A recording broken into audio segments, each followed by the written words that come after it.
أعوذ بالله من الشيطان الرجيم. بسم الله الرحمن الرحيم. يخرج الحي من الميت ويخرج الميت من الحي ويحيي الأرض بعد موتها وكذلك تخرجون. ومن آياته أن خلقكم من تراب ثم إذا أنتم بشر تنتشرون. ومن آياته أن خلق لكم من أنفسكم أزواجا لتسكنوا إليها وجعل بينكم مودة ورحمة إن في ذلك لآيات لقوم يتفكرون. سورہ روم آیات 19 سے 21۔ اب یہاں سے ترتیب کے ساتھ قیامت کے بعد دوبارہ جی اٹھنے، قیامت اور توحید کے دلائل بیان کیے جا رہے ہیں۔ یخرج الحی، وہ نکالتا ہے زندہ کو، من المیت، مردہ سے، ویخرج المیت، اور وہ نکالتا ہے مردہ کو، من الحی، زندہ سے۔ یخرج اخراج سے ہے، جس کے معنی کسی چیز سے کسی دوسری چیز کو نکالنا۔ روزمرہ کے معمولات میں بھی انسان بہت سی ایسی چیزوں کو دیکھتا ہے کہ زندہ سے مردہ، مردہ سے زندہ کا ایک تسلسل چل رہا ہے۔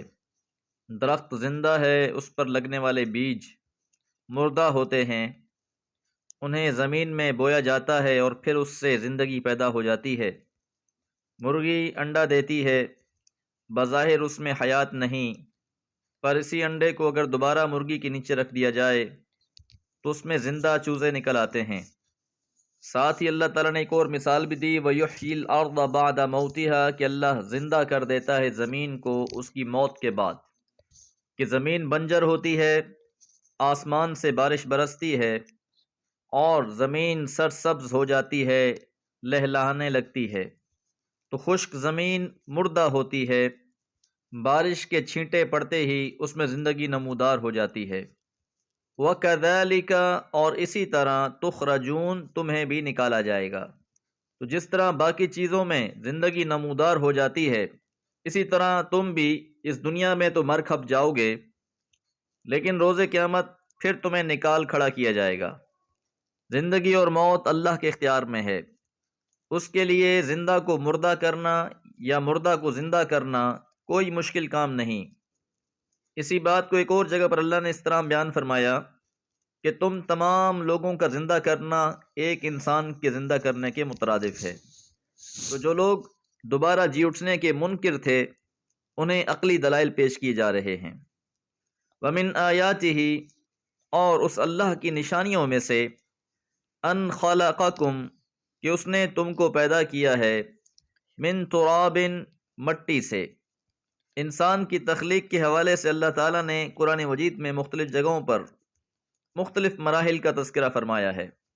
تخلیق آدم مٹی سے ہوئی، پھر پانی کی بوند سے سلسلہ انسانیت کو جاری رکھا، مختلف خاندانوں میں تقسیم کر دیا، ثم پھر اذا انتم بشر، تم دیکھتے ہی دیکھتے بشر بنے، تنتشرون، اور روئے زمین پر پھیل جاتے ہو، کہ ایک آدم علیہ السلام سے اللہ تعالیٰ نے انسانوں کا سلسلہ شروع کیا، اور آج روئے زمین پر انسانوں کی تعداد اربوں میں ہے۔ تو اہل عقل کے لیے اس میں بہت سی حکمتیں پنہاں ہیں اور اس میں دلائل موجود ہیں۔ اللہ نے انسان کی خلقت میں ہی دلائل رکھ دیے ہیں کہ ایک جامد مٹی سے انسان کو پیدا فرمایا، پھر اس کو عقل و شعور عطا فرمایا، تو کہاں وہ خشک مٹی، مردہ مٹی، اس سے جیتا جاگتا انسان، اور پھر انسان اس بات پر اعتراض کرتا ہے کہ کیا ہم گل سڑ جائیں گے، مٹی ہو جائیں گے تو دوبارہ ہمیں تخلیق کر دیا جائے گا؟ تو انسان کی پہلی تخلیق ہی انسان کے دوسری تخلیق کا جواب ہے۔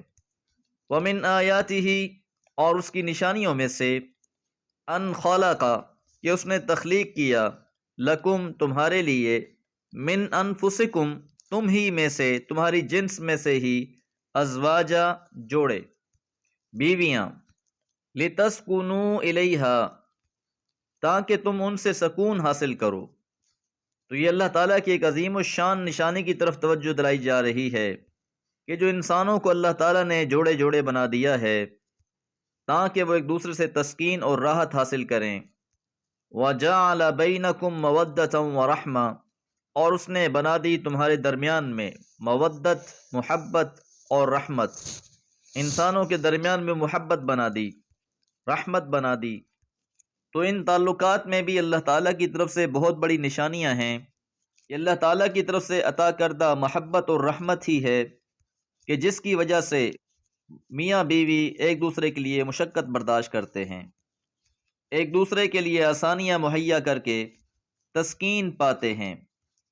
تو حقیقت یہی ہے کہ انسان اپنے حالات پر ہی غور و فکر کرے، اللہ کی نعمتوں پر توجہ دے، تو ہمیشہ کے لیے اللہ تعالیٰ کا شکر گزار ہو جائے۔ ان فی ذالک، بلا شبہ اس میں، لآیات، نشانیاں ہیں، لقوم، ایسی قوم کے لیے، یتفکرون، جو غور و فکر کرتے ہیں، تفکر کرنے والے لوگ ہیں۔